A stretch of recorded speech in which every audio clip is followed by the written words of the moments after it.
Hey guys, so Lord here, back again with another action figure review that is very much overdue for yours truly at least, because today we take a look at the DC Multiverse Dark Knight's Death Metal Joker Dragon. This of course brought to us by the fine folks over at McFarlane Toys, and this is, if you ask me, an oldie but a goodie, especially for 20 bucks. This is a big honking piece of plastic here, and one that warranted me to get out the darker backdrop because of his coloring there. Much like the Mewtwo I looked at, is it last week? He is very bright in color, so it just makes sense to whip out the black backdrop for this review. Kind of wish I did that with Pinky and the Brain from the Super 7 Animaniacs Ultimates, but it does not matter. It's in the past. So as far as accessories go for a good old Joker Dragon here, he doesn't really come with anything other than the stand that's currently holding him up. He does come with a collectible trading card, however, and since this is a wacky Elseworlds type character, the bio on the back should be very interesting. So let me pull up my reader here and we'll see what it has to say about him. Let me get it to stay on here. There we go. The Asker Dragon, the Joker Dragon, Dark Knights, Metal, Data File, Real Name, Unknown. Nobody knows the exact origin of these beasts from the Dark Multiverse, but what is known is that they do the bidding of the Batman who laughs TM wherever they appear. During the invasion of Earth Q, the Bat God known as Barbatus summons these great dragons to help his Dark Knights destroy the world, but they're ultimately defeated by Batman TM and his allies. These ghastly beasts are as deadly as they are horrifying, and a powerful addition to the army of darkness that threatens to engulf the entire OC. Multiverse 8.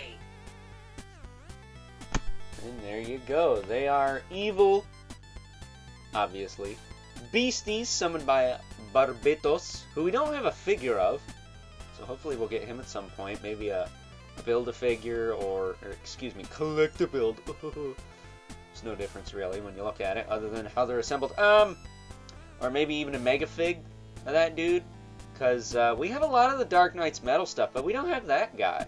And he's kind of like the main villain other than Batman Who Laughs. So, if you got a Batman Who Laughs who will fit on this, probably the Mortal Kombat one.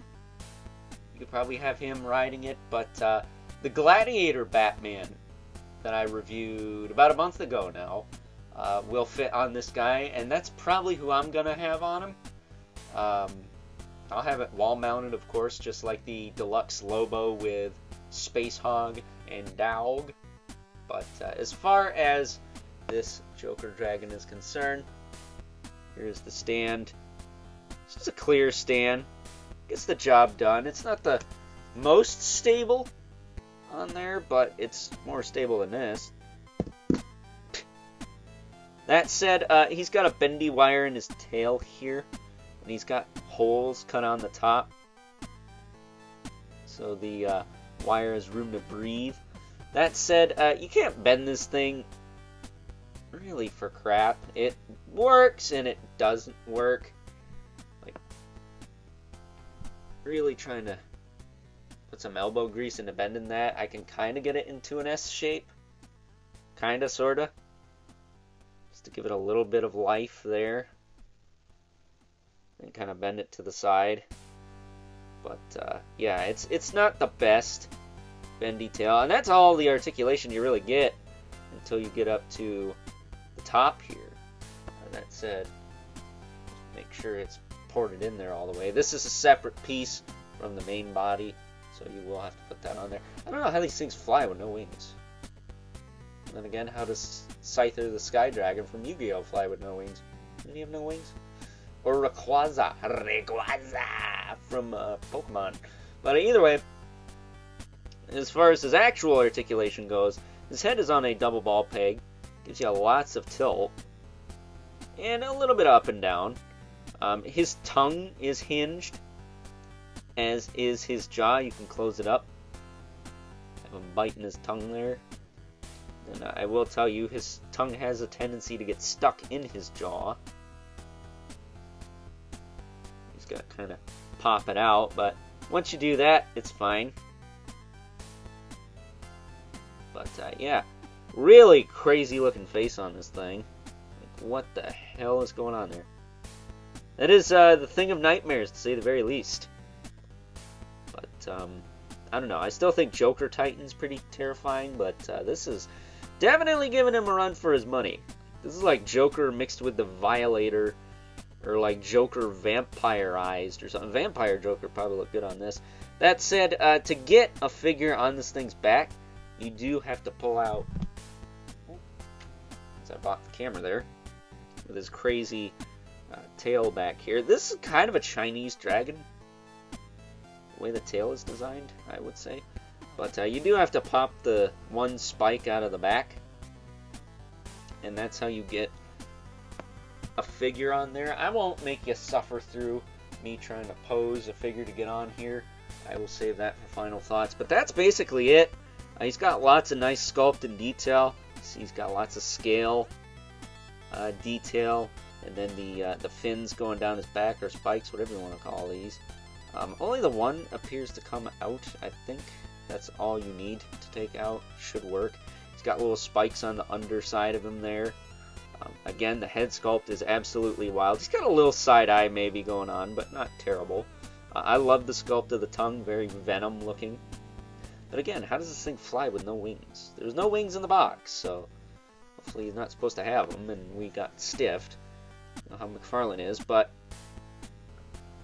getting him on his stand here. We're going to do what we can for comparisons with this crazy thing,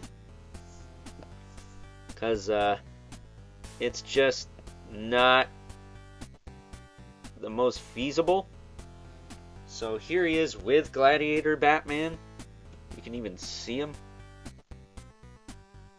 I'll tilt the camera up a bit, get a better idea. Like, he's not tall, like especially like this, but he is very, very long. Very, very long. So, there you go. There he is with Gladiator Bats.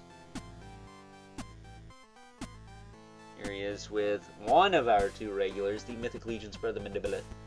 Hopefully after editing the lighting, you'll be able to see Brother Mandibilith and Gladiator Batman. Let me tilt the camera up a little more. Boop. There, I think that works. Yeah, that's better. There he is with Brother Mandibilith. And last but certainly not least, because he's been with me through thick and thin here, we have the infamous 11 Spawn, which would be cool to get a mount for a medieval Spawn. At least in my opinion. If you ask me, that's what I'd like. I mean, we did get Gunslinger how many times, and then eventually got him with a horse, so, you know. But, yeah, that about does it for size comparison. So, with that being said, it's time now that we wrap things up with some final thoughts. Overall, and before we wrap things up here, as promised, here's a quick look-see at what Gladiator Batman looks like riding atop the mighty Joker Dragon. And I gotta tell you, this looks pretty sick. Not gonna lie. And because of the quote-unquote thigh articulation that this Gladiator Batman has, he could straddle the Joker Dragon quite well. Take that statement as you will, sickos, but if you ask me, big, cheap, cool-looking monster toys are McFarlane Toys' specialty. Now, granted, this is 20 to 30 bucks, so it's not necessarily cheap in price, but it probably didn't cost them a whole lot to make this thing. It is just one big tube, after all, with a double ball peg head, and what a glorious head sculpt that is. I mean, that thing is the thing of freaking nightmares, right down to the articulated tongue and the fangs and the quasi side eye going on and the big bat wing ears. I love that head sculpt. Probably one of the gnarliest head sculpts in the life of the McFarlane Toys DC Multiverse line. But again, if you ask me, monster toys like this are McFarlane Toys' specialty, especially modern McFarlane Toys. I mean, look at my Raw 10 reviews. I did reviews of Cygor, Pterodon, and the Battle Snake. Those are all really solid monster toys. for a relatively cheap price. And if you can get this guy for 20 bucks like I did, he's on sale like everywhere. I don't think he's $30 like he used to be anymore. Then I'd say definitely check this thing out, especially if you got any of the death metal stuff that goes with it, or Dark Knight's metal stuff, whatever it's called. This is a definite must-have and a really cool piece to own. So, with that being said, I hope you guys enjoyed this review. Until next time, catch you guys later.